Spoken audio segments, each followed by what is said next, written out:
आज चाहिँ उहाँको बर्थडे हुनाले हामी चाहिँ मन्दिर आएको छौँ।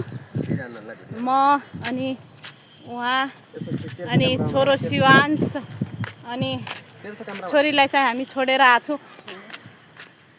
त्यही भएर यता बर्थडेको उसमा अलि मन्दिरमा गएर गर्ने भनेर। ल बुढो 2 शब्द भनौँ।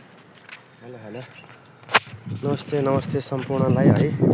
आज मेरो बर्थडे छ है, सम्पूर्णले विश गरिदिनु होला भनी आशावादी छु।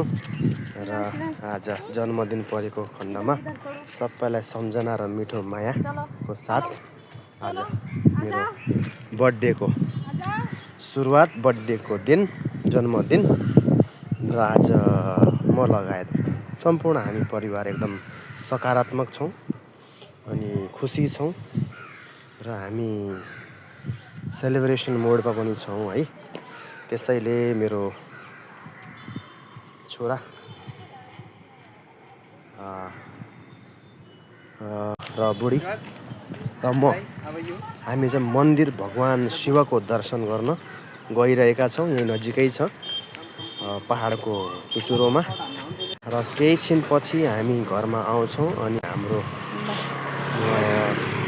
अनि सामान्य तयारी गर्नेछौँ है।